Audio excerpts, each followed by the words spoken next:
How does the pro-framing grid feature work?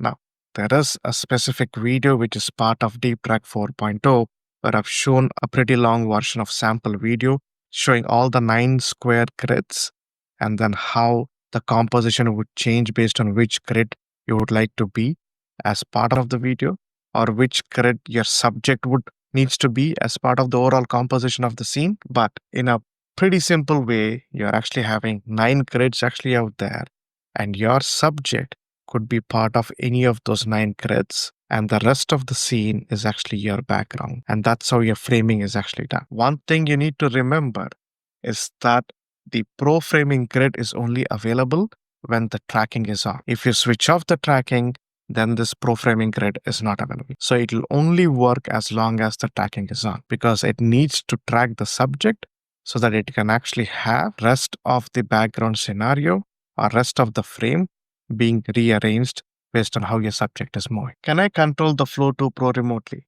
Yes, it can be controlled remotely by using a second phone or an Apple Watch, allowing it you to do different adjustments both in terms of framing your scene as well as in terms of zoom levels.